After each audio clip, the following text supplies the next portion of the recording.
नमस्कार 99 न्यूज के इस बिहार झारखंड बुलेटिन में आपका स्वागत है। मैं हूं आपके साथ सोमनाथ तिवारी। तेजस विमान की यांत्रिक प्रणाली को डिजाइन करने वाली टीम के एक सदस्य भारतीय वैमानिकी वैज्ञानिक पद्मश्री मानस बिहारी वर्मा का निधन सोमवार रात हो गया। दरभंगा के लहरियासराय जेल रोड स्थित अपनी बहन के आवास पर उन्होंने अंतिम सांस ली। उन्होंने रक्षा अनुसंधान विकास संगठन में 35 वर्षों तक वैज्ञानिक के रूप में अपनी सेवा दी।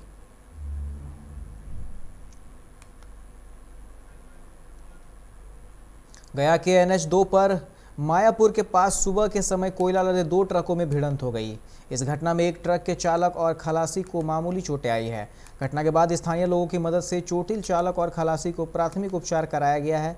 बताया जाता है कि हजारीबाग से कोयला लोड कर दोनों ट्रक वाराणसी जा रहा था, तभी गया के पास हादसे का शिकार हो गया।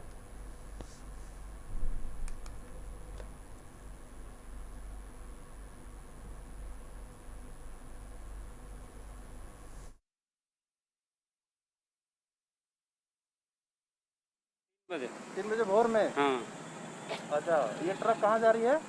ये बनारस जा रहे कोयला लोड करके बना लोड कर कहाँ से आ रहे हो आप? 45 तापिनसोर वहाँ से लोड करके आ रहे हैं? हाँ, तापिनसोर वहाँ से लोड करके आ रहा हाँ है? जी और ये 3 बजे के आसपास घटना हुई है? जी। अच्छा, कितने हादसा की खबर है? हाँ, कितने लोग इसमें घायल हुए?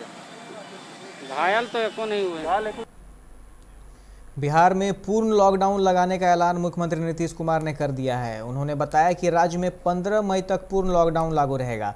इस बारे में विस्तृत गाइडलाइन आज हो रही आपदा प्रबंधन समूह की बैठक के बाद जारी कर दी गई है। राज्य में पूर्ण लॉकडाउन लगाने के लिए इंडियन मेडिकल एसोसिएशन यानी IMA के डॉक्टर, पटना एम्स के डॉक्टर, कैट से जुड़े व्यवसायियों के अलावा इंजीनियरों का संगठन बेसा भी लगातार मांग कर रहा था। पटना हाईकोर्ट ने भी सोमवार को इस मामले पर राज्य सरकार से जवाब मांगा था। कोरोना की तेज रफ्तार पर काबू पाने में नाकाम सरकार ने टेस्टिंग ही घटा दी है। जांच घटाकर आंकड़ा काबू में लाने की यह गणित आम आदमी की आंखों का धोखा है। लगातार 5 दिनों से सरकार इसी गणित के सहारे कोरोना पर काबू पाने का काम कर रही है। बिहार में मात्र 72,658 लोगों की जांच हुई है, जिसमें 11,407 नए मामले आए हैं।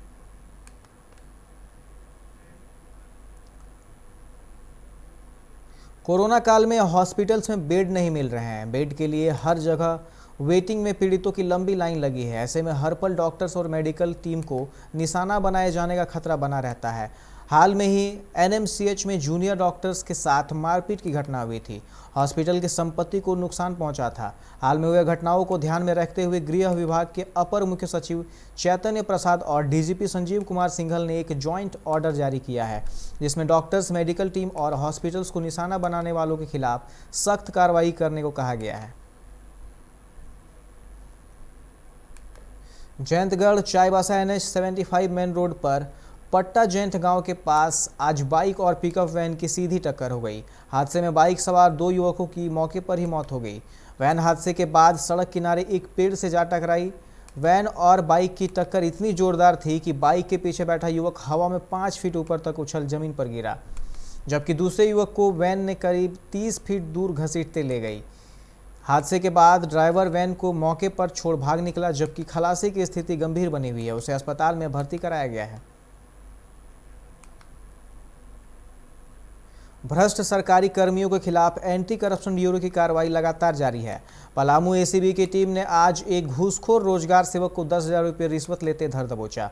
मनरेगा योजना के एक कार्य में रोजगार सेवक ने घूस की डिमांड की थी। रोजगार गारंटी अधिनियम फॉर्म पर साइन करने के नाम पर वो घूस की डिमांड कर रहा था।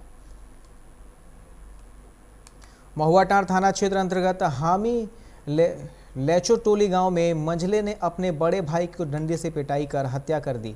घटना सोमवार की देर शाम की है। घटना की सूचना के बाद पुलिस ने आरोपी को गिरफ्तार कर शव को पोस्टमार्टम के लिए भिजवा दिया। हत्या की वजह आपसी विवाद है। बड़ा भाई शराब के नशे में अक्सर घर में लड़ाई झगड़ा किया करता था। सोमवार की शाम भी ऐसा ही हुआ और मंझले ने गुस्से में बड़े भाई की हत्या कर दी। गिरिडीह क्षेत्र के केरीडीह गांव के पास आज अहले सुबह स्विफ्ट डिजायर और बाइक में जोरदार टक्कर हो जाने से बाइक सवार 2 युवकों की मौके पर ही मौत हो गई। साथ ही दोनों वाहन के परखच्चे उड़ गए। वहीं कार के चालक सहित उस पर सवार एक और व्यक्ति भागने में सफल रहा। 100 की शिनाख्त नहीं हो पाई है। बाइक सवार युवकों ने हेलमेट नहीं पहने थे। दोनों वाहनों की टक्कर इतनी जबरदस्त थी कि बाइक पर सवार युवकों को कार लगभग 50 मीटर तक घसीटते हुए ले गई और खुद सड़क किनारे एक गड्ढे में फंस गई। राज्य में संक्रमण की रफ्तार में कुछ कमी आने से उत्साहित सरकार आने वाले दिनों में सख्ती और भी बढ़ाने के पक्ष में दिख रही है।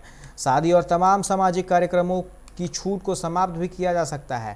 सरकार के कई मंत्री भी सख्ती बढ़ाने के पक्ष में दिख रहे हैं। कांग्रेस के प्रदेश अध्यक्ष डॉक्टर रामेश्वर उरांव ने स्पष्ट कहा कि व्यक्तिगत तौर पर वे सख्ती बढ़ाने के पक्ष में हैं, क्योंकि इसके सकारात्मक परिणाम दिखने लगे हैं। वर्तमान लॉकडाउन का असर सरकार तक पहुंचने लगा है और अब सख्ती कर हमें बेहतर स्थिति में पहुंच सकते हैं।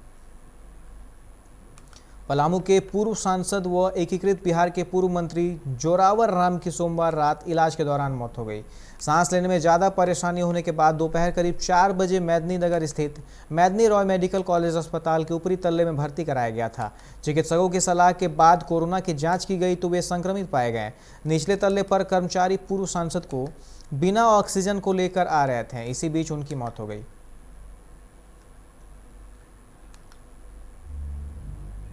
धनबाद के जाने माने डॉक्टर एस साहा और उनकी धर्मपत्नी डॉक्टर शोभा साहा आज कोरोना से लड़ते हुए जिंदगी की जंग हार गए। कोलकाता स्थित नील रतन सरकार मेडिकल कॉलेज में दोनों ने मंगलवार को अंतिम सांस ली। दोनों कोविड पॉजिटिव थे। डॉक्टर साहा धनबाद के अशोक नगर में रहते थे। कतरास के स्टेशन रोड में भी उनका चैम्बर था। डॉक्टर साहा BCCL के लोयाबाद और तिलाटाड़ अस्पताल में भी प्रमुख रहे हैं। उनकी मौत से कोयलांचल में शोक की लहर है। कोविड की दूसरी लहर ने सब कुछ अस्त व्यस्त करके रख दिया है। अस्पताल में मरीजों को बेड नहीं मिल रहे हैं, कहीं ऑक्सीजन सिलेंडर की दिक्कत है और अगर कहीं सिलेंडर है भी तो रेगुलेटर नहीं मिल रहे हैं। धनबाद में भी कुछ इसी तरह की स्थिति है। धनबाद में हर रोज अस्पतालों में मौत और हंगामा हो रहा है। यह स्थिति तब है जब झारखंड के स्वास्थ्य मंत्री बन्ना गुप्ता धनबाद जिला के प्रभारी मंत्री हैं। बन्ना गुप्ता की पार्टी कांग्रेस के नेता भी धनबाद की स्वास्थ्य व्यवस्था पर संतुष्ट नहीं है। जिलाध्यक्ष ब्रजेंद्र प्रसाद सिंह ने तो अस्पतालों पर मनमानी करने का आरोप लगाया है। दूसरी तरफ कांग्रेसी ऑक्सीजन सिलेंडर और रेगुलेटर के लिए स्वास्थ्य मंत्री से विनती कर रहे हैं।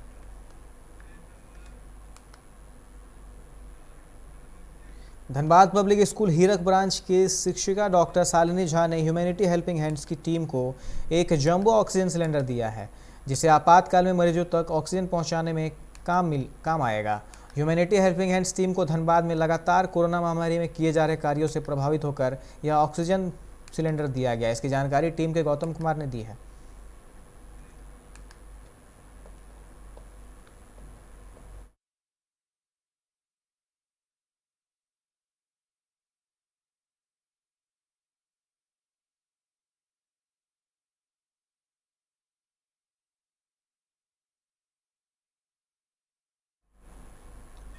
धनबाद के रेलवे मंडल अस्पताल और सदर अस्पताल में अग्नि सुरक्षा को लेकर मॉक ड्रिल किया गया।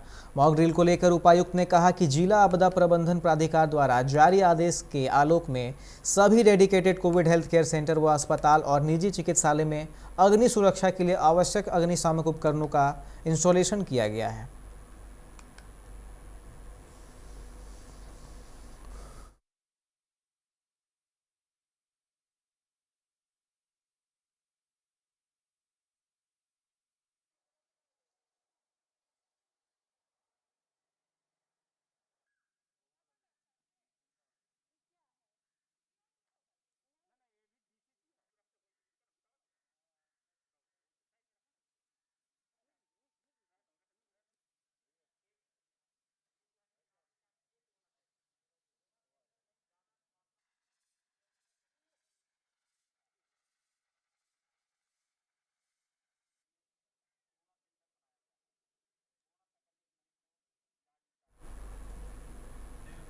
राज्य के अस्पतालों में ऑक्सीजन सप्लाई को लेकर दिक्कत ना हो, इसलिए संजीवनी वाहन के रूप में एक नई पहल शुरू की है। अभी रांची से शुरू कर इसे जमशेदपुर और धनबाद में भी शुरू किया जाएगा। अस्पताल को किसी भी समय ऑक्सीजन सपोर्ट की जरूरत पड़ने पर GPS युक्त इस वाहन को सपोर्ट हेतु भेजा जाएगा। इसकी जानकारी मुख्यमंत्री ने दी है।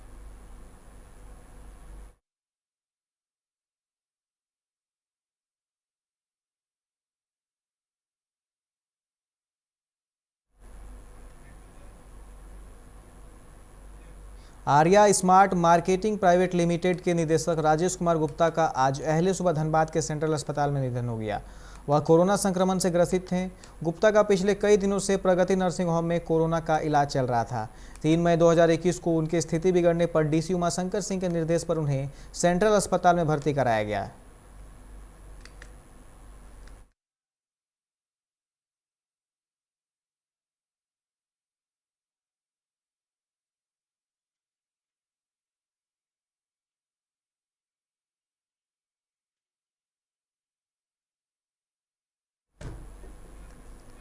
अभी के इस बिहार झारखंड बुलेटिन में फिलहाल इतना ही। तमाम खबरों के लिए आप देखते रहे 99 न्यूज। नमस्कार।